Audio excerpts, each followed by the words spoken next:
Welcome everyone to the Cardano Effect Podcast, episode 15. The purpose of this podcast is to take high-level developer information and projects that are occurring within the Cardano space and break them down into bite-sized, consumable pieces of information for everyday use. I'm your host, Philippe, and let's get this podcast started. So I wanted to thank everyone for the support for previous podcasts. Our viewership is up. Keep on sending emails to thecardanoeffect@gmail.com. We do read them. We are going to make a wrap-up episode going over all the unanswered questions, but we have a lot of them, believe me. Keep on sending us messages via Reddit, via Twitter. Keep on commenting on YouTube.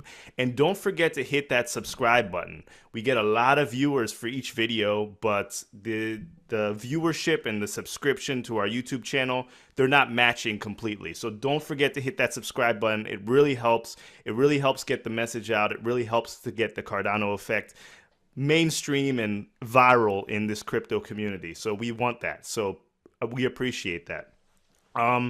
I wanted to thank everyone for yesterday's last episode, episode 14. We got a lot of feedback on Reddit. So we post the Reddit questions or post the Reddit guest that's appearing on our episode a couple days prior to that episode. So if you're posting questions the day of recording, it's going to be hard to pull up the updated list for those particular questions. So you want to make sure you try to get your questions in as early as possible. And we do try to read all of the questions to the guest. Please ask the questions in a respectful manner and don't ask irrelevant questions. And you know what irrelevant questions are. So before we start this episode, we do have a special guest on today. And of course, we have Rick, Sebastian, and myself. These are our original Cardano Effect hosts. So Rick is going to introduce our special guest today. And I wanted to remind everyone that nothing on this podcast is financial advice or should be taken as such. If you don't think that you're a good financial advisor, please find someone who's qualified to do so. We don't give any financial advice on this channel. We're just a few guys who are very passionate about Cardano and like to talk about things Cardano. So with that being said, I'm going to pass it over to Rick, and I want everyone to recognize what shirt Rick is wearing. If you didn't make it to the end of episode 14, please look at Rick's shirt, When Taco, and this is going to relate into what we're talking about today. We're going to continue that conversation, and if you missed that When Taco conversation, please tune into episode 14 towards the end. So with that being said, Rick, how are you doing today? Philippe, I'm doing great. Thanks for asking. And thank you for that wonderful introduction to the program. And a few things I want to point out is this program is available on audio on Google Play, SoundCloud, iTunes, Spotify, and the Libsyn feed. And shortly on iHeartRadio, we're going to have that technology unlocked. So be on the lookout for that. For those of you who are using iHeartRadio. I would also like to put in a shout out for the TCE clips. We had some viewer feedback where the viewers have said, hey, the podcast is kind of long, because the podcast will go about an hour, sometimes 50 minutes, sometimes an hour and a half. It depends on the content and the level of detail that we're going into. So if you would like, you can hop over to the TCE clips. We might change that name to Cardano clips so that it's more searchable, but right now it's called TCE clips, possibly called Cardano clips, where we have shortcuts of the program here for people who just want to see the short pieces. And what we'll have over there is it just has the question and then as the title and then the response from the people in the program to that question. I would also like to point out on Reddit, where we get viewer input, that Philippe mentioned earlier. The Reddit that we use is called The Cardano Effect. So it's a subreddit called The Cardano Effect. That's where we post our links for questions from viewers, and we put it out on Twitter. We put it out on Telegram. So if you make your way back to that link on Reddit, you can leave us some questions there. Also, feel free to start your own thread. If there's a subject you would like to see discussed on the program, or you would like us to revisit the subject later on when we do our list of unanswered questions, feel free to start your own thread on the Cardano Effect subreddit And you might bring up some really great ideas that need to be discussed on the program and engage the other community members. And I would like to thank our community members for all of the great feedback and inputs. All feedback is good. Some of it might seem like it's negative, but it's actually, we take the negative and turn it into a positive, and we make improvements to the program using your feedback. And one of them is get to the point. So let's get on with the program here. One other thing we needed to touch on, Philippe, that we talked about before the program, is malicious files and scams. So we need to touch on that kind of early on here, because malicious files and scams will be around forever. And Sebastian had a really good point on that. Sebastian, what's our best security practice to use when it comes to malicious files being downloaded on the internet and scams? Yeah, just don't download files sent to you by strangers. You don't know who they are. If somebody sends a file and then somebody else says like, oh yeah, you got to download that file, probably they're not two separate people. They're one person with multiple accounts trying to convince you to download the file. Just don't do it. If somebody tells you there's a new version of Daedalus, only download it from the Daedalus website or the Daedalus GitHub repository. Don't just trust random people on the internet. You don't know who they are. Thank you, Sebastian. I appreciate that. And there are certain websites. DaedalusWallet.io is currently the only place you should be actively downloading it from, and also from within the wallet itself. Whenever a new release comes out, inside the wallet, it will say there's a new download available, and you also get it on social media from official known. So if you ever have any problems of what should I be downloading, make sure you go to DaedalusWallet.io or your RoadTechWallet.io or the Chrome store, and make sure you got the latest and correct version. But do not get it off of Telegram. Do not get it off of Twitter. That is not where you download files from. Thank you, Sebastian. All right, so on to our special guest today. Dionysis Zindros is our guest today, and he is a PhD student in cryptography and blockchain technologies at the University of Athens, working under Professor Aggelos Kiaias. His research interests include blockchain foundations, provable security of the permission consensus layer, decentralized trust, and compression security. He has published and presented at conferences such as Black Hat, Financial Crypto, and Real World Crypto. Now, keep in mind, he's in his early 30s. This is a young man, and there's a very long list of accomplishments here.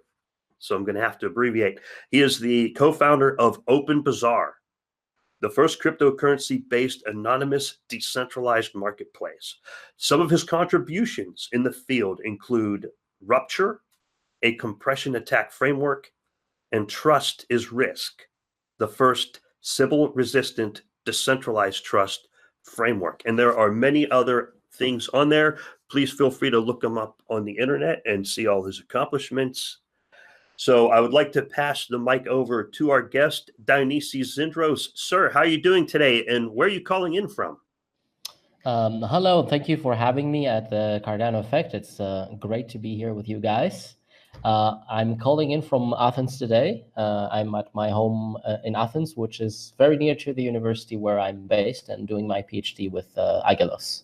All right, that's good to hear. And there's several different subjects that we're going to be touching on today, primarily sidechains, and also we're going to touch on the Open Bazaar. So I want to kind of start with the real big picture of things. Let's assume that our viewers are relatively new to blockchain. They got a basic idea of what it is. And so, what is a sidechain? What does that mean? Right. So sidechains is central topic, the central hot topic right now in the research of blockchains. It's a set of open questions. It's something that hasn't yet been resolved fully. But let's take it from the start and see what really it concerns and what it is about. So currently in the ecosystem of blockchains and cryptocurrencies, there is many different blockchains, not just Bitcoin that many people first hear about, but there's also Ethereum, there's Cardano, there's Ethereum Classic, and hundreds of other cryptocurrencies. There's cryptocurrencies which live on different blockchains. Ethereum and Ethereum Classic itself have other tokens that live within those blockchains. And in general, it's a large ecosystem of many different blockchains that work. Each of them works individually in an isolated way. So the question with sidechains, the central question there is, can we transmit information from one blockchain to the next, or from one blockchain to another? Can we pass on some information from one blockchain to another? Can we pass on value? Because blockchains are a lot about financial value. Can we move value from one blockchain to another? So this is the high-level question that we're trying to answer there. The idea there is we would like to have some sort of interoperability between different cryptocurrencies.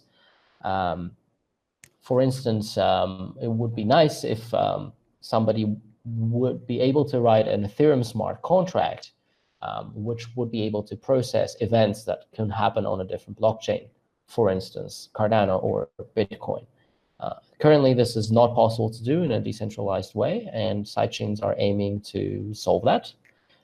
So that's a high-level picture. And then I should mention that one of the central features that are planned for Cardano, and they are essential in its architectural design as well, is the fact that in Cardano, we are planning to have multiple blockchains. So Cardano itself is planned to be a network of blockchains, of which maybe you've heard of two layers, the settlement layer and the computational layer.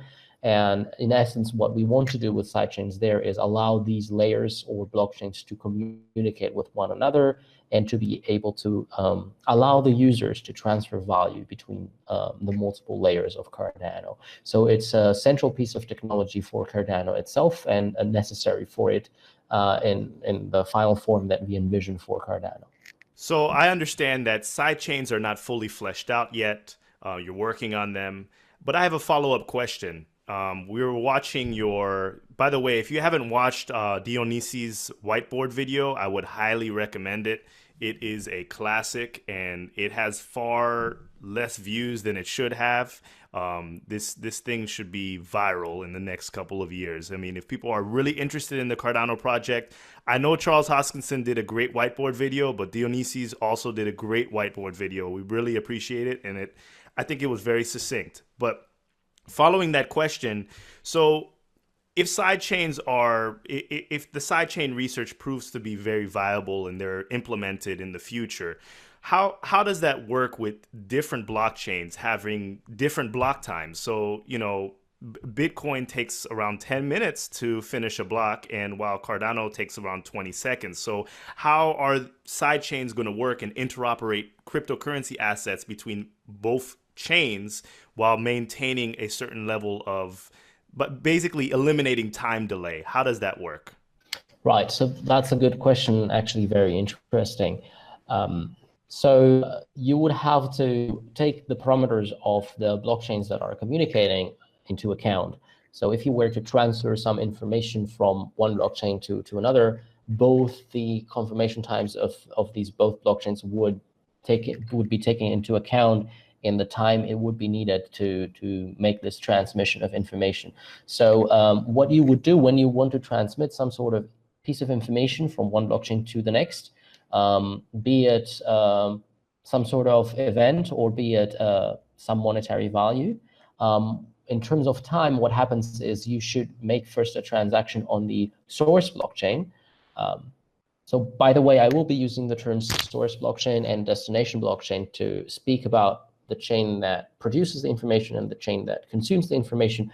But this doesn't mean that that these are designated blockchains specifically that are only allowing information to leave them and only allow information to enter them. Of course, in an ecosystem where blockchains would be interconnected in this manner, any chain could function as a source or as a destination for different events.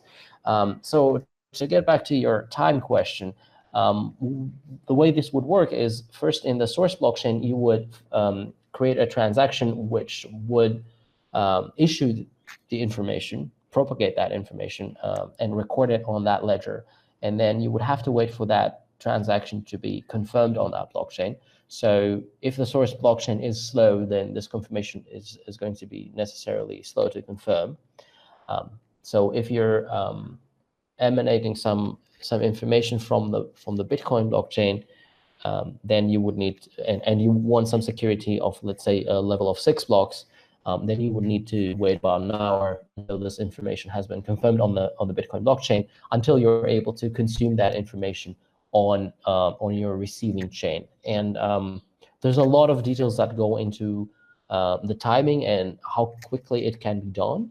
And this really depends on the various parameters of the source blockchain. If it's a proof of work chain, if it's a proof of stake chain, how long is the epoch of these chains, and what is your desired security level. But definitely something that we can say is that sidechain transactions, or transactions that move value or information across chains, are going to be definitely slower than a transaction that moves value within one chain. So this is definitely something to keep in mind. Yeah, so that sounds really interesting. So I'm trying to imagine in my mind how this would actually work.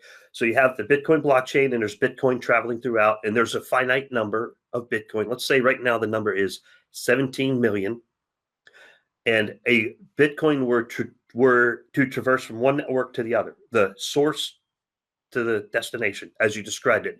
I love that description. And that Bitcoin leaves the Bitcoin network and now exists in the Cardano network. Is there something that has to be done over there on that Bitcoin network that says this coin is locked in place or something? How does that work? Yes. So because Bitcoin is not willing to make any hard forks or many large upgrades, we have to limit or necessarily limit the features we can build with interoperating with Bitcoin. So we are limited to receiving information from Bitcoin and consuming it somewhere else. We're not able to send information back to Bitcoin, as it doesn't have support for this kind of consumption, and it would be difficult to suggest that they add it. But any blockchain that has some sort of smart contract support, including Cardano, Ethereum, and Ethereum Classic, are able to receive such events. So now for the transfer of value, the way it will work is exactly as you described. On the Bitcoin blockchain, one would create a transaction which locks up a certain amount of coins and associates that locking with some metadata, which Bitcoin really doesn't interpret in any particular way. And then this locking, this event that occurred in the Bitcoin blockchain, can, after being confirmed in a transaction there, it can be propagated to any blockchain that wants to consume it and react to it appropriately. So in that event where you lock up your funds with a transaction, let's say you lock up your Bitcoin in the Bitcoin blockchain, the metadata that you would include contains your receiving key on the Cardano chain if you want to send that money to Cardano. And it also includes a designator that this transaction is intended to be received by Cardano and not some other blockchain, so that we can protect against replay attacks where a transaction is replayed across multiple blockchains. Once those funds are locked in with that metadata and confirmed on the Bitcoin blockchain, then this can be picked up by the Cardano blockchain, for example, and reacted to in any way that the creator of a Cardano smart contract wishes to react to it, including the creation of new tokens on the Cardano side. Thank you for that. That makes more sense. So just take the same example that we use for Bitcoin, apply it to Ethereum and Ethereum Classic, same idea. So as long as that blockchain has a smart contract technology, it would be capable of the interacting as a sidechain.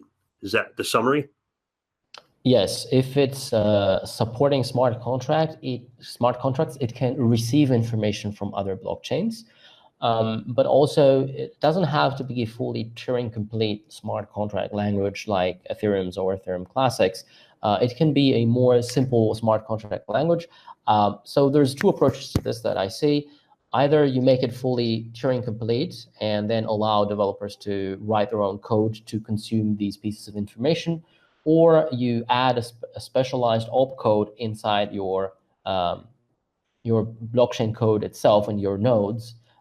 And this opcode allows, in particular, those pieces of information to be consumed without having the fully featured ability of Turing-complete smart contracts. So those are the two approaches. But certainly, blockchains that are Turing-complete, such as Ethereum or Ethereum Classic, are definitely able to receive and consume information from other blockchains. Yeah, so I want to ask about kind of the impact of this research on the space itself.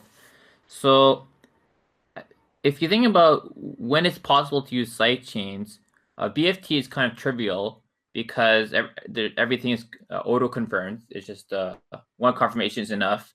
And thanks to your research, we now know it's possible to do sidechains on proof-of-work systems and proof-of-stake systems. But historically, people have come up with thousands of really strange Sybil resistance systems and consensus systems, and none of them have kind of this research proving that it's possible to do sidechains with them. And so in the current stage, unless those projects do specialized research to prove that it's possible to do sidechains with their custom system, they may be kind of left out of the ecosystem. Do you kind of see the space evolving where we have a set of well-connected blockchains that all use well-known, well-researched systems that are all interoperable via sidechains and this disconnected system? Or do you see that in the future we'll always have kind of these disconnected systems and we'll never really reach a cluster of compatibility? Yeah, that's difficult to tell. It's more of a question of how the system will evolve.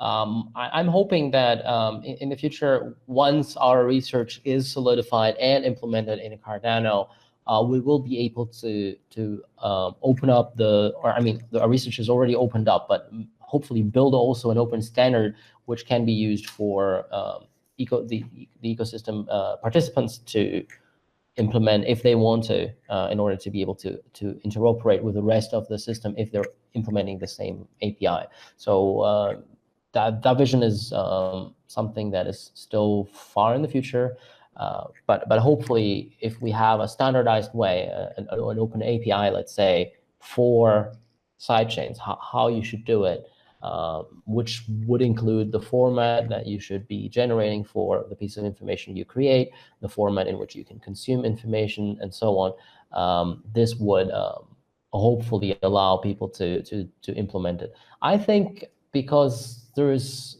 so much value to gain from interoperating with the system because of the network effect that you could gain from that. Once this is established in a couple of blockchains, it would hopefully be adopted by the rest of the ecosystem as well, and allow us to build a large ecosystem which where everybody can interoperate with everyone else. And if it does become a standard, then not having that feature would definitely be a disadvantage of a blockchain that doesn't choose to implement it. I'm not sure if this fully answers your question. That's a very good answer. Yeah, I think it answered it. So to make an analogy about how these blockchains will interact and where we're at now. Right now, they don't really interact because let's say you're on Cardano and you wanted to interface with Ethereum, the people on the Ethereum side would have to agree to some type of communication process so it'll work on there. And the analogy is, like, I have a Mac computer right here. I used to not be able to run Microsoft Word because Microsoft didn't play on Apple machines, and Apple uses Keynote and Pages and other stuff. But that was a long time ago. But now Microsoft Word and Excel and PowerPoint, I can make it on my work computer, Windows computer. I can make whatever I want in PowerPoint and Word. I can open it on my Mac, and it just works because Microsoft and Apple realized, you know what, our business will be better if we just play together just a little bit more. And is that what needs to happen for the blockchains to come together? I think so, but at the same time, it's a little bit different. So if you see it from a commercial point of view, definitely it's like that. But on the other hand, I mean, there's a lot of competition between coins right now in the space. But at the same time, we should not forget that all these cryptocurrencies are open source projects, and they are trying to build a system that is really decentralized, and it's building some contribution for humankind. So in that sense, I don't see why anyone would try to avoid having interoperability to squash their competition, because really, in the big picture, everybody here is trying to solve the problem of decentralized money, and it's better if we just play along, at least at this very high level. And this also is in accordance to what Cardano is doing with its research. The papers that we are writing on proof of work sidechains and proof of stake sidechains, they're not Cardano specific, they're not Ouroboros specific. We do have proofs of concept that are compatible and consistent with the Cardano and Ouroboros, the underlying protocol of Cardano.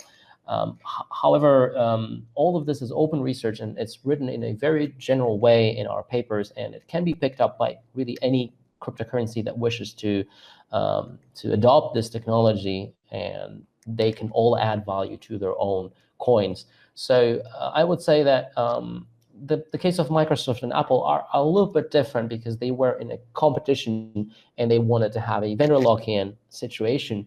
But in the current blockchain ecosystem, really what every blockchain should be doing, and I think in general is mostly doing, is we want to be opened up and interoperable with each other, because we all play in this large, big picture of decentralizing money, right? Wow. Yeah. So, for example, like recently I read that University of Stanford and MIT, they're going to start making a new coin called Unity. And so, for example, if they wanted to, they could look at the Cardano documentation and say, all right, how did they implement sidechains? And then they could say, well, if we want to work with Cardano, this is what we would do to our code so that they're compatible. Is that about right? Yes, and more than that, it's not just the documentation of Cardano, but it's also separate peer-reviewed academic papers in which one can read and study how sidechains are built, and they can even make their own protocol. They don't have to, dive deeply into the Cardano code base or the Cardano documentation to see everything that is Cardano specific. They can refer to the academic papers, and the people from MIT are very comfortable with reading these kinds of material, so they would feel right at home with the way that we write there, and they can just go ahead and read it and make their own implementation if they think they can do it in a better way. They don't even have to go to Cardano-specific documentation. It's really quite generic. And this is something I really love about IOHK, which is funding these projects, these research projects, that one of the mandates that we have as researchers is to make these, to publish these papers under open source licenses so that anybody can benefit from them, and not just Cardano itself. So if somebody did want to implement a sidechain idea, they could, of course, adopt the same exact protocol that we have for Cardano, or they could invent their own. But all the high-level ideas, the mathematics, the algorithms, the security proofs, they're quite generic and they're detailed out in our papers. I had a quick question regarding sidechains. So one of the topics that you covered in your whiteboard video was this idea that you can move information to another chain, so the destination chain. So a big controversy in the crypto community is this whole idea of hard forks. Bitcoin has had quite a few hard forks, and people are really scared of that word. You have a very eclectic group of individuals who feel like they have the correct answer and they decide to fork Bitcoin. There's countless examples. Moving in the future, people are scared that Cardano will fork in the future. What can sidechains help with, like non-contentious forks? And is this a way for Cardano to implement protocol changes very quickly without just kind of compromising the network and splitting and creating multiple coins? Yes, so this is a difficult question, and actually this is the original idea for sidechains when it was proposed by the Bitcoin developers. They wrote a paper about sidechains which detailed what they wish that sidechains were and what they hoped that sidechains could be without detailing a construction. And one of the rationales, one of the motivations there was to be able to create these upgrades without having a hard fork. And I would say, in principle, yes, it's possible to do that. And the way that we would add a new feature to, let's say, Cardano, if it's a very controversial feature or a feature that is breaking backwards compatibility in a big way, one of the possibilities that you could approach this with is you could create a new blockchain from a new Genesis block in which you implement the new features and the new rules, which could be, for instance, a larger block size or a different smart contract language and so on. and then that blockchain would live on its own, and you would allow it to interoperate with Cardano. And then when you write out the macroeconomic rules for that new blockchain, you would say that there is no native currency in that blockchain. The only way to put monetary value in that blockchain to create native tokens in that chain is to move money from Cardano to it.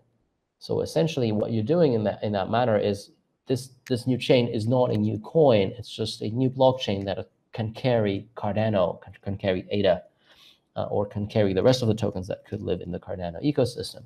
And then because you allow the chains to interoperate and move money from the legacy Cardano system to the new and upgraded system, then people can choose to move their money if they want to. So if you want, you can opt in for that change by moving your money to the new chain and use that new feature. But not everybody has to do it. And then if you want to go back at any moment because, for example, you feel that security has been compromised or is at risk of being compromised, you can always move your money back and go back to the original legacy code, which maybe has better guarantees. And then if you want to interoperate with people that hold money in different chains, all you have to do is move money to the appropriate chain, make the transaction that you need, and then perhaps even move it back. So if you want to send money to a legacy, let's say Cardano account, from an account that you hold in an experimental sidechain, what you would do is you would move that money back into the legacy Cardano blockchain and then into the target account. On the other hand, if you hold legacy money in the legacy blockchain, you would use the sidechain mechanism to move it to the updated chain so that you can pay someone there.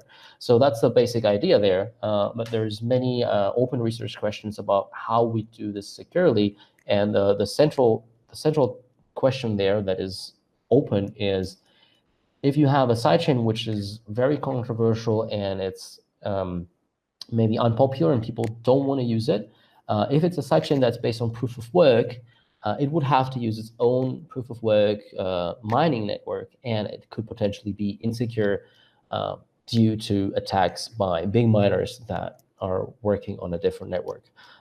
So how to resolve that in proof of work is somewhat unclear.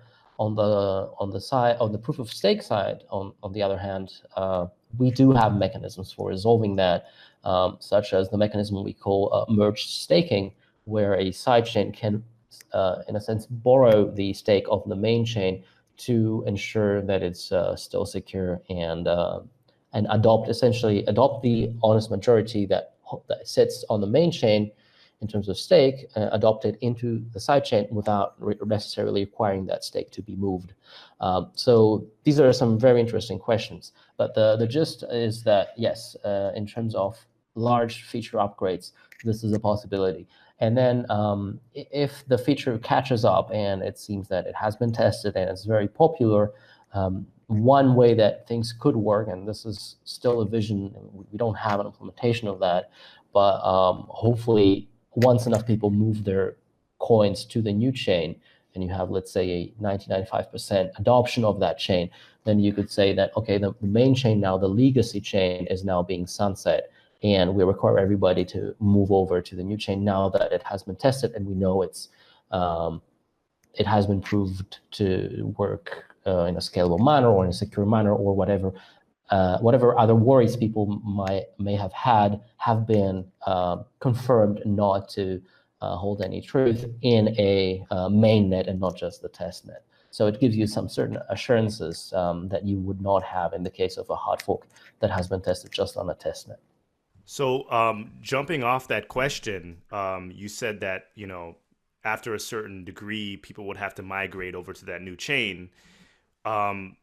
And I'm assuming that that has to deal with what you were talking about in your whiteboard video. How that would be done would be using proofs of proof of work, or NepoPals, what Sebastian has done.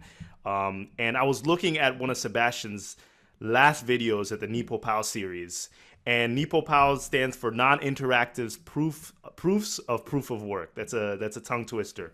But how is the communication accurate when you're using NepoPals? Because the two chains are still moving. There's no sort of time delay. So when is the cutoff? Because you could be getting information. One person could be getting information from block A, and then one person migrates after block C, but as soon as they migrate, like block D happens, and things are just perpetually happening. So how do you get the latest and most accurate information from the blockchain without having this issue where there's transactions in future blocks that get omitted from that person? So everyone has a different history of that blockchain when they move from the main chain to the destination, the source chain to the destination chain, if that makes any sense.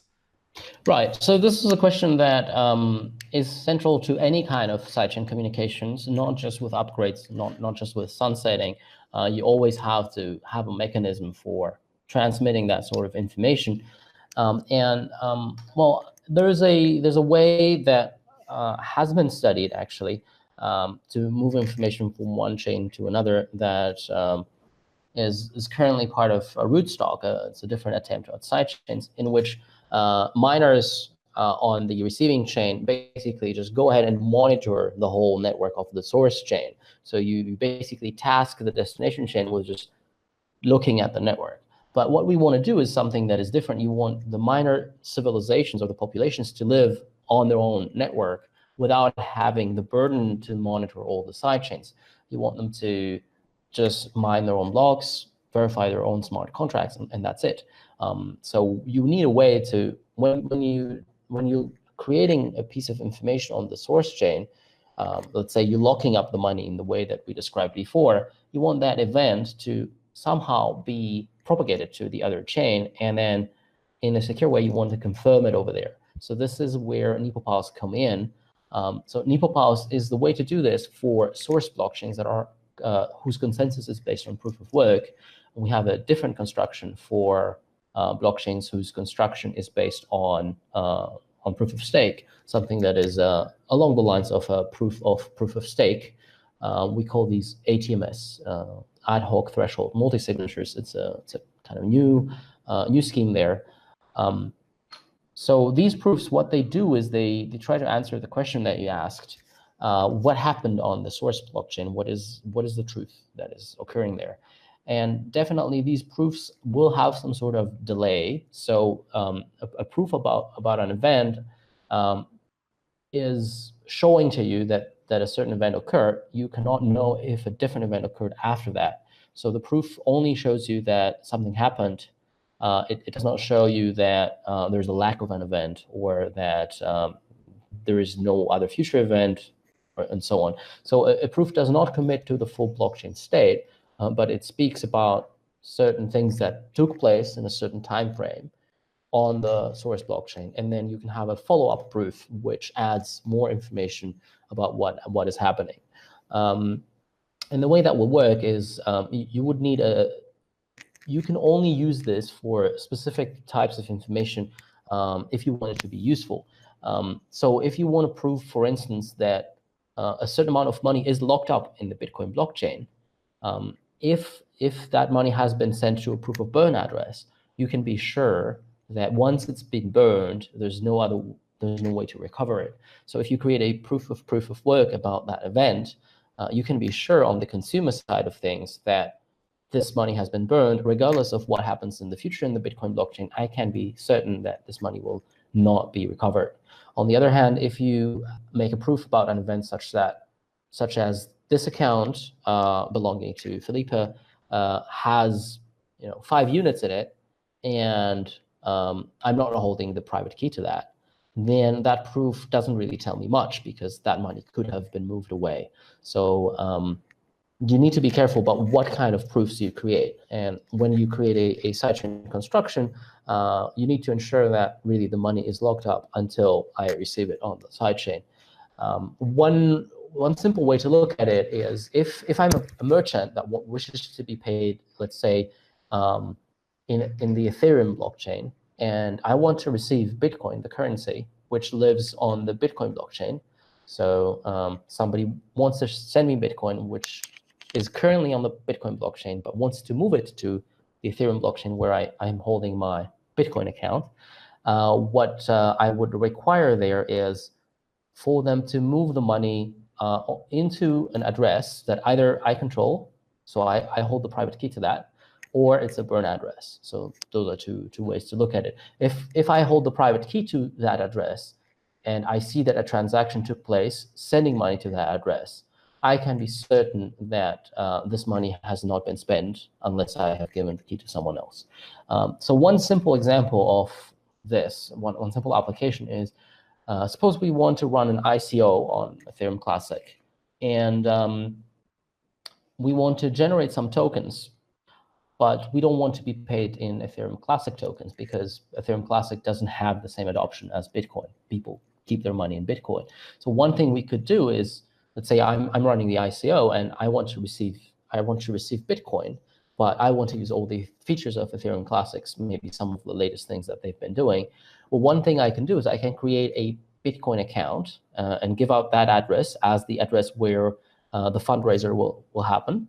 And then once somebody moves money to that particular address, then they can provide a proof of proof that they moved money to that address. And then that proof of proof can be consumed by a smart contract on the Ethereum Classic side, and new coins can be minted on the Ethereum Classic side in response to that event, because I know that nobody else controls that private key. So it doesn't matter what happened after that event. It's sufficient that I look at this particular transfer to be sure that I got paid. That was a brilliant explanation. I would not have understood what you just explained but I watched your Sidechains video that Philippe mentioned earlier. So Philippe, what we'll do is we'll link that video down in the comments section below.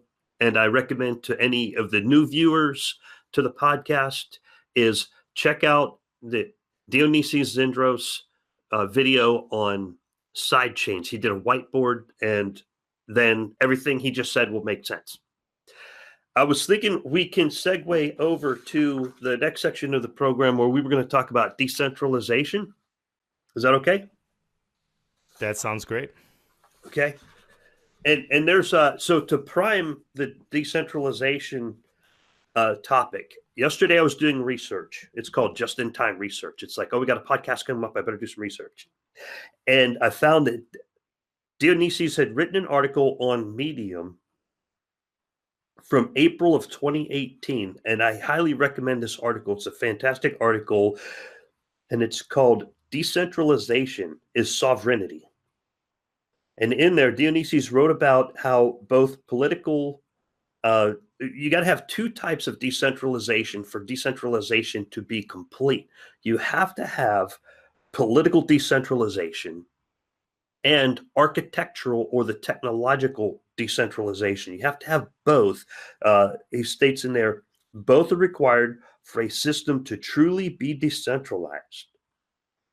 So, Dionysis, could you tell our viewers a little more about what you described in the article? What are your thoughts on decentralization?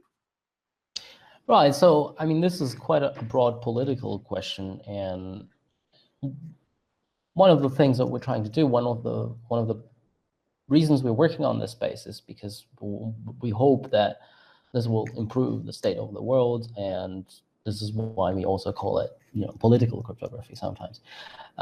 So decentralization, I think it started with money in terms of Bitcoin, Cardano, Ethereum, but it can go on in many different ways. And I think this is something that we're slowly starting to see in global politics. So one thing that we're observing now is that a lot of political events and advances are not happening in a localized level anymore. So the local party that would try to change something at a local level is still relevant, but there's some effects that are happening in a global scale which are not due to the will of politicians. And these changes, these are usually driven by some new technology that has been designed to bring that change. And my favorite example is, let's say, Wikipedia, which is not a decentralized system, but it is bringing that kind of change in education. So a lot of countries which do have internet access, and a lot of countries today do, they have been tremendously affected by the way Wikipedia changed education. So people in, let's say, Tanzania, where they miss a lot of very basic necessities, still most of them have access to the internet and they can access Wikipedia. The education in the local communities there is quite limited, but Wikipedia is changing that, even though the local politics makes it very difficult to change it locally. So these kinds of changes really affect sector by sector. So cryptocurrencies are trying to change the politics, the global politics of finance and money and stock and bonds and so on. And this is something that's happening there. I think this is going to continue in that direction. So once we discover all the things that smart contracts can do, maybe this will lead to some of these changes being more global and more broad, so covering a lot more topics. Some parts of the law and the judiciary system could be replaced with smart contracts. And if we can make these systems now decentralized, then these can survive adversity. They can survive governments, totalitarian governments, let's say, trying to shut them down as alternative means of solving people's problems. So to return to your point, where you have these two different things, technical or technological decentralization and then political decentralization. In terms of political decentralization, what you want to have is you want the owners of the system to, well, basically be non-existent, or just to be an open community, an anonymous community where anybody can really join. And Cardano and Bitcoin and the rest of the cryptocurrencies are an example of that. Wikipedia is currently not an example of that. It runs on central servers. However, it's an example of a project that if the political will of the people running Wikipedia would disappear, it would still be a project that would survive. So I consider it one of the examples of projects that have this essence of decentralization without having the technological part of it. Yeah, I get what you're saying there. So they have decentralized political or governance, but centralized technology. And let's look at an example of who has a centralized governance yet decentralized technology. Would Facebook be a good example, where you got multiple servers out there running all these different types of Facebook, yet if someone who's in control at the top decides they're going to turn something off? Is that a good example, or is there a better one? I don't know. No, I think that's a good example. Facebook is quite distributed in their architecture, as is Google. It's a system where there's a lot of resilience built in. So if a server would fail, or if a whole data center would fail, maybe even a whole country would fail, Gmail would still survive and be there for the rest of us.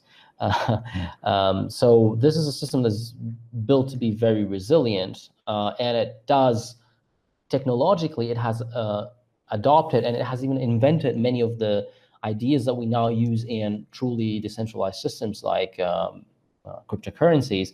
For example, Paxos is one of the oldest distributed protocols that are used internally in these kinds of systems to survive situations where there can be failures. However, these systems are still controlled by some central power. It could be the board of directors of a company, the CEO, or the developers who have access to give commands to this system. On the other hand, when we talk about cryptocurrencies, where anybody's able to get in and participate in the mining or staking process, now we're taking this political power away and basically decentralizing that as well. So this is the reason why I said there that both of these things are needed. That was a great response. Thank you. Rick, I think before we segue to the Reddit questions, I think we should bring up the question about Open Bazaar. I don't know if you wanted to you talk about that, because one of the common themes in the podcast is when mass adoption, and a lot of people that are investors, or we see you in Telegram, you're worried about living within the system and being able to spend your ADA on everyday products and services. While we're probably a distance away from that, we would like to bring up one of the projects that Dionysis worked on, co-founded, and Rick has a story about that as well. So I don't know, Rick, did you want to introduce that? Yeah, sure. Thank you, Philippe. I will. So a little bit of background. So Wikipedia is an example of decentralized governance, centralized technology. Facebook would be a good example. And these came up in Dionysis' article on Medium. Facebook's an example of centralized power and control, decentralized servers. Now, OpenBazaar is a good example of decentralized technology and decentralized governance. And my homework assignment today is to look into it further, because OpenBazaar is it's available online sales place that Dionysis can tell us more about. But last night, what I did is I downloaded it because I was doing my research, and I found the OpenBazaar information. Then that you co-founded it, and I said, well, wow, what does this technology do? Because what happened when I was at Plutus Fest, I leaned over to Sebastian. I was seeing all this cool technology, and he said, hey, Sebastian, is this technology capable of making a decentralized eBay or decentralized Amazon? And Sebastian's response was, he said, well, you should look into OpenBazaar. And I thought, well, that's a bizarre response. I don't know what to do with that. And I didn't realize what he was telling me at the time. And then I looked up, I was like, oh, yesterday I said, that's what Sebastian was talking about. I looked up OpenBazaar. And a really good example is I loaded the server. I started running software. And then I turned to my wife, and my wife makes crafts. She makes things like Christmas tree ornaments for sale at craft shows and for sale at yard sales, and or she gives them away to family members and gives them away to friends. And I looked at this and I said, we have 4 Christmas trees worth of Christmas ornaments. Nobody has 4 Christmas trees. And I'm like, wow, you could sell these on OpenBazaar. And I showed it to my wife. My wife is not super high tech, but she gets it. And as soon as she looked at the OpenBazaar running on my computer that I just installed last night, she said, oh, wow, that's neat. Because there's 2 things she gets. I can sell my products, and I can collect my little bits of Bitcoin or Litecoin or whatever money's transferred on OpenBazaar. So we thought that was really cool. So Dionysis, if you could just tell us a little bit more about OpenBazaar and how that technology works and how it's both governance decentralized and technologically decentralized. Right. So OpenBazaar is a project that I think has been the vision of a lot of people in the space. Is something that we have wanted for a very long time, and in fact, I think even Satoshi Nakamoto envisioned something like this. Looking at his first code contributions, he had some ideas around that until he discovered, making a marketplace and a cryptocurrency is going to be a lot of work. So he decided to do just one and leave the rest of us to do the other. So OpenBazaar is an open marketplace. It's a decentralized marketplace. As you said, it's similar to eBay in the sense that you can go on it and create a store and sell your things, maybe also similar to Etsy in that manner. And then you can also go online and search for products and buy them, and you can use cryptocurrency to do that. In contrast to eBay or Amazon, this is not run by a central company. It's not a website. So what you do is you download a program, a computer program, you install it on your computer, and then you can use that to browse for products or to upload your own products and then get paid. The main difference is that there is no servers. It's a peer-to-peer network in which people really do own their stores, and people are responsible for their trades with other people. So in that sense, it's, let's say, let's say that it is that OpenBazaar is for eBay what Bitcoin is to fiat currencies. It has the nice properties of decentralization. It cannot be shut down. It cannot be censored. It cannot be subpoenaed to give away the private data of all its users. If anyone wants to shut down, or if a government wants to shut down a store, they have to go to the store owner. So this is the reason why we called it open bazaar as well. It's like a bazaar, like in the old times, where you could go to an open market and set up your stand and sell things, and if somebody wanted to shut you down, they would have to come to you, not to, let's say, the mall owner or the eBay owner. So in that sense, it's uncensorable, and it basically is an autonomous system. It survives on its own and it runs on its own. Even if we wanted to shut it down as developers, we couldn't do it at this stage. So that's the gist of it, and I think it makes a lot of sense for people. So in the same way that you can present the Bitcoin software as a wallet, where you keep your money in it. In that same way, Open Bazaar can be presented, as your little store, online store, where you can sell your things and receive money from others, or use it to access this network of other stores. So I think this is a message that can be easily communicated to newcomers, and hopefully, if Open Bazaar does catch on, and there's still a lot of work to be done there, I think maybe hopefully it can even be used to onboard new users to cryptocurrency as well, because it just makes a lot of sense. You have a store and you sell things, and then you get paid in this new kind of money, and now you can learn about this new form of money as well, by the way. Thank you for that. That's a good explanation. I'm going to look into it further. It's very neat. And something there's a saying, buyers beware. That applies to whether something is centralized or decentralized. For example, Craigslist is centralized. Etsy was a good example. That's what my wife was familiar with, was Etsy. And it's always buyer beware, whether using the Open Bazaar or Craigslist or Etsy or eBay. Because in Open Bazaar, someone can make a purchase, and I don't know all that much about it yet. I'm going to learn more about it. But if I buy something from another person and I send them my Bitcoin, there is always the threat that I don't get my product that I sent the money for.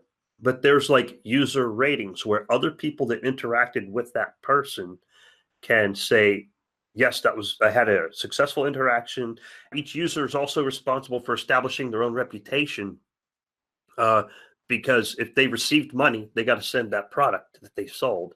And other users can evaluate how well their interaction was. Yes, so this is a really hard question, and it's actually an open research question to solve this correctly. Open Bazaar does have a reputation system.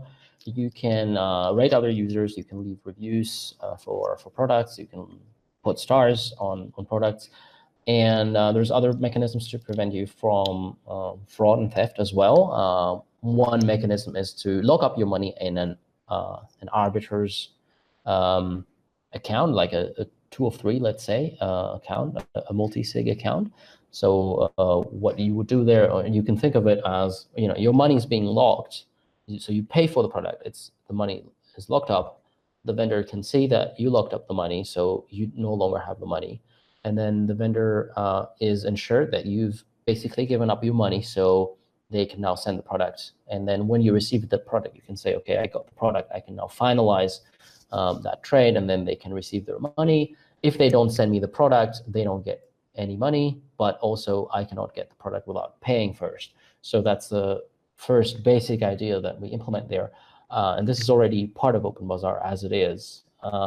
There's also a system of arbitration where if something goes wrong, we can contact an arbiter, which we have both elected together to decide what happens in the case there's a dispute. So this is the basic open system right now. However, the question of decentralized identity and reputation is really unsolved yet. I would say it's maybe the most important question right now in decentralized space, or one of the most important ones. And it comes down to, how do you collect reputation for an identity that is anonymous? Because one of the problems that exists in this kind of systems is that they can be Sybil attacked. So an account can, or a malicious user can create multiple accounts and vote positively for themselves. And in the case of eBay, let's say, eBay uses some proprietary technology which is secret to protect against such attacks. They look at your IP, maybe they register your mobile phone, they use some secret machine learning to look at what you're doing and detect anomalies. And then, if you have 1,000 accounts, they can ban you. And then they change these algorithms often because people often figure out what's going on there. However, in decentralized systems where we want a more robust way of working, in which we can prove that these things are impossible, and we don't want to rely on security through obscurity, we don't want to rely on closed source code and closed source methods, we need to develop a system where these attacks are really provably impossible. So we want systems where the reputation cannot be gamed and it cannot be increased artificially by creating a script that votes for yourself. So this question is something that we have been trying to answer for a while now, and it's a line of research which is called Trust is Risk, which you also mentioned when you introduced me.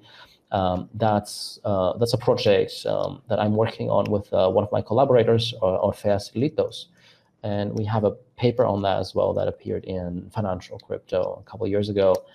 And it details some of the ideas we have on how to solve that. We think it can be solved. And actually, we do also have an implementation of that is in the form of a library, which can be used from OpenBazaar or from another project. And as far as I understand, OpenBazaar does intend to incorporate that into their reputation system at some point.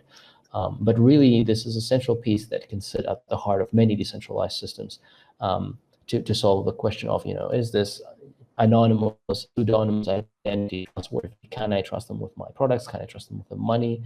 Can I trust them to send me, a torrent file that is not spam? Or can I trust them to send me search results in a decentralized search engine that are not ads and they're not spammy, right? So all these questions revolve around the question of decentralized identity. So I think it's a very central piece, and it's actually also a very difficult question.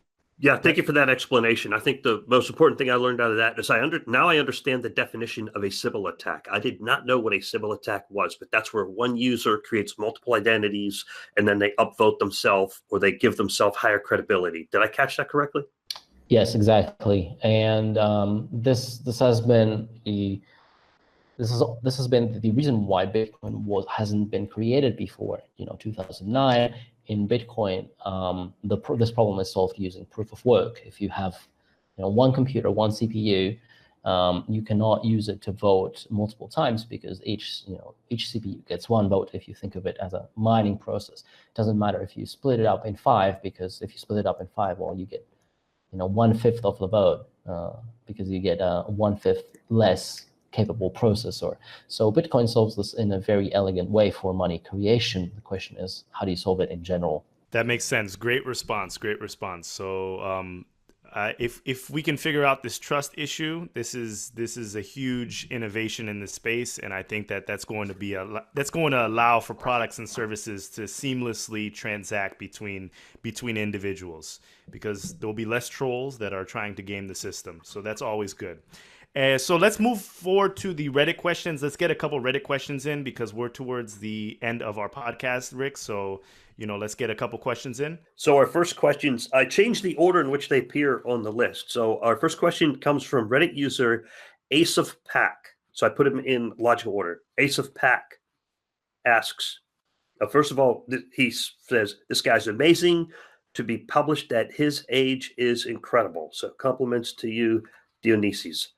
First off, tell him well done, and I found the Sidechains presentation one of the best I've seen. And there we go again, and they left a link. We're going to be leaving a link down below. Thank you very much. Right on. Thank you, Ace of Pack. And so from what I understand, this is what Ace of Pack asked. From what I understand, funds are killed in one place in order to be created somewhere else, which we covered in the program. Teleporting as opposed to transferring. What happens if one part of this fails, e.g., the burn part happens, but creation doesn't? What are the fail-safes? I would love to hear about the robustness of sidechains. Right. So, yeah, that's a great question. This is something that we do address in the papers, and we have names for these properties. So I will try to explain it. So if the funds disappear from the source chain and don't appear in the other chain, this is what we call a problem of liveness. So you intended the money to be sent, but it was never sent. And we call this a problem of liveness. We prove that this is not possible to happen. And maybe I can give a sketch of why this is so. So when you lock up your money in the chain, in the source chain, and you burn it essentially, then you can create a proof that this occurred. Really, anybody can create such a proof that this event occurred. Now, as long as this burn has been confirmed on the source chain. Now, if the source chain is a normal chain in the way that we know it, either work or stake, it will generate new blocks at a certain rate. So this is the liveness locally to the chain. And so you can rest assured that this thing that you did will eventually be confirmed.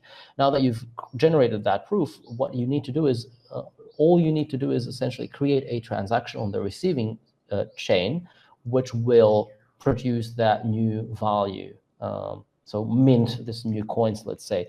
Now, the fact that this proof can be consumed and the fact that you can be assured that these new coins will be created is because this is encoded in the form of a smart contract on the receiving chain. So that smart contract says, it's a function that accepts, or it's a smart contract that accepts a proof, verifies its veracity, and then waits for some period of time to accept possible complaints, let's say, possible complaints that this is not a true statement. But as long as you have made a true statement, the smart contract will go through this contestation period without any contestation. And then eventually, as long as the destination chain also has a rate of block generation which is stable, let's say once every 10 minutes or once every 20 seconds, this proof will be received and the smart contract will generate these new coins for you. So in the same way that when you look at a smart contract that runs locally on a chain, you can be assured that if I send this money to the smart contract, it will do what it promises. In the same way, the sidechain promises that if you burn your money on one chain, create a proof and post it on the receiving chain, it will create the money for you. So this is encoded in a smart contract that you can actually read and verify, or have experts read and verify for you and tell you that this is the good smart contract that you should send your proof to. So that's the one direction of liveness. On the other hand, there's the other thing that we don't want to happen, the other bad event, which is you don't want to be able to create money out of nothing on the receiving side of things without first having burned your money on the sending side of things. And this is really the security part of our construction. This is also something that we prove in the papers. The security or consistency, this is ensured by the fact that you cannot create a proof about events that didn't happen. So think about it like this. The contract on the receiving side of things, which creates the new money, which mints the new money, awaits for a proof. If that proof is not there, it will not create that new money. You cannot create a proof that will withstand the contestation period that we have within that smart contract unless that event truly happened. So if you try to create a fake proof, which attests to something, some event on the source chain that did not happen, the smart contract will run. It will look at the proof. Initially, it will look okay, but then there's a certain period of time. There's a couple blocks during which other people can contest to that proof, and they can say, this proof is wrong, and here's a counter proof which shows that this event didn't happen. And now anybody who attests to that thing will be compensated. So it will be kind of like a slashing reward mechanism. It's it's an economic mechanism to incentivize people to claim that this is a false proof. As long as this contestation period is long enough to withstand, let's say, denial of service attacks, you can rest assured that somebody who is incentivized by this mechanism will pass this counter proof, and the false proof will not go through. So that way, it's impossible for money to be created without it having been destroyed first. Thank you for that thorough explanation. And I would like to let the viewers know that even if the process that Dionysis just described, it might take, I don't know, 20 hours, 24 hours, 36 hours, however long that takes, it's still just as fast, if not faster than the bank. If you ever moved cash from one major financial institution into another financial system or institution, you have like 1 day, 3 day, and 5 day waiting periods to do that. So eventually this technology will get much faster.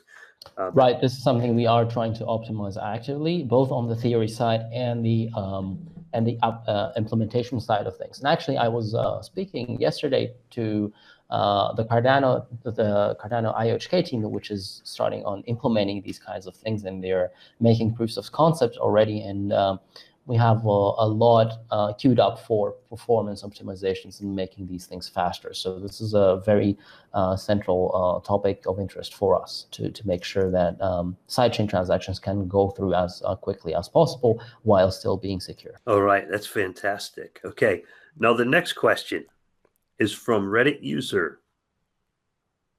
Pematili. And the question is, DAGs, directed acyclic graphs, which are DAGs, are often touted as a distributed ledger. Now let's pause there for a moment. I don't know what a DAG is. So does anyone have 10 words or less? What is a DAG? Okay, so instead of a blockchain, you have a constellation of blocks that are connected one to the other in a hierarchy. Okay, and we could do an entire podcast on those, I assume. So the question is, the DAGs are often touted as a distributed ledger structure that solves the problems of scalability and efficiency of traditional blockchain structures. I'm thinking of projects such as Avalanche, IOTA, Hashgraph, and Nano. It's funny they bring up IOTA because you have some funny comments on Twitter about IOTA. And so the question here is, did you or IOHK explore a DAG as an alternative to blockchain for Cardano? And if so, why wasn't a DAG used for Cardano? Right. So this is a great question. So first of all, I should clarify that IOTA is not a block DAG exactly, because it does not incorporate any kind of proof of work, and it's also a centralized system with a closed source part which ensures the consensus mechanism. So I don't think this is a good example. However, there are proposals that are DAG-based, block DAG-based. I think there's the two good papers explore this topic by Aviv Zohar and Sobolinski. These are two really nice papers. And I think they have some really good ideas there.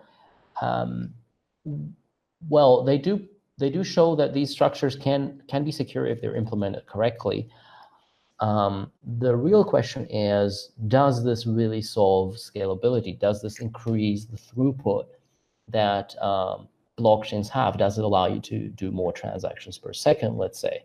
And this is not completely clear at the moment. There is no research that shows that block DAG mechanisms can really increase the transaction rate that we can have. And when we are assessing statements like that, we should always keep in mind that the transaction per second rate that we are seeing in various claims, it should always be judged with a respective security parameter in mind. So when you say, I can do 4,000 transactions per second, the question that should follow is at what security level? Because if you make a database, if I run a database on my local computer, this can maybe do even hundreds of thousands of transactions per second, but it's not a decentralized secure system. So the question is, if I have a system which uses a block DAG to confirm transactions, how many transactions can I do at the same security level that I can do with a blockchain system? And we don't have an answer to that. This is a research question. It's currently being explored by IOHK. So I know that there's a research team in IOHK exploring block DAGs and looking into this question of, what is really the bandwidth gains that we can have. And this is something that I hope will be published in follow-up work, but I cannot comment too much on that because I'm not an expert in this, and there's other people that are looking into it, so I'm not involved in that project. But it's definitely a very interesting question on how to do that. The other question is, why block tags in blockchains? Why can't we have a different kind of structure? And what is the optimal structure which we can use to maintain, at the same level of security, a larger throughput or a larger correct use of the network to transmit securely as many transactions as we possibly can? Thank you for that response. Thank you. That was great. So you heard that from him himself, that you can have as many transactions per second, and it could compromise the security or stability of your blockchain. Remember, whatever cryptocurrency projects you're involved with or you're interested in, make sure they have some peer-reviewed papers to make sure that their claims are accurate, because some of these other people that are running these other crypto projects, they tell you one thing, but you just have to believe them just because they said it. So make sure that there's some paper and documentation to go along with it. The user also said that congratulations on the acceptance of your sidechain paper at the symposium in California. So congratulations. So that's a really big deal. Really big deal. We're going to wrap up this episode, Rick. I think we're running out of time. We could probably make another podcast episode with Dionysis. We really appreciate you joining us today. It was an honor and it was a pleasure to have you. Once again, go check out the YouTube Sidechains whiteboard video. It is going to clear up a lot of the things that we were talking about in this episode. It was very good, very good. So in the future, I'm going to leave you with the last words, and if anyone has anything else to say, but we're going to wrap this episode up. We spoke about sidechains in this episode, and it was great. It looks like the future is looking very bright for that. Things to look forward to. I was also checking on your blog. I saw that you are a fan of Minesweeper, Snake, and Tetris. I saw on your YouTube videos that you were coding in time-lapse videos. So hopefully you can bring some of these fun games to Cardano when Plutus releases and this goes from the testnet to the mainnet. I was checking your GitHub. I see that you're working also on the cryptocurrency egalitarianism paper that Charles was speaking of. So that's basically going to be comparing different blockchains and seeing which ones are fairer than others, depending on hash rate and the amount that you need to invest. Because we know a lot of these cryptocurrency projects, the people that got in early, the rich become richer, and it's really hard for the rest of the people to get their stake in the system. And I think my hypothesis is that Cardano is going to be a lot fairer system than Bitcoin. And I think you were looking at Ethereum, Monero, and Decred. So that should be an interesting when it comes out. So once again, thank you for joining us today. You have the final words. The floor is yours, and we really appreciate having you here. If you have nothing to say, that's fine. So thank you, everyone, for tuning in. Yeah, I just want to say thank you for having me. It was a great pleasure to be on your podcast. We had some really interesting questions and a lot of fun in discussing these things. I loved the chance to answer some of the user comments. These are two very interesting questions, and I hope to see you again in some of the future podcasts. Beautiful. Thanks, everyone. Bye. Thank you. Bye.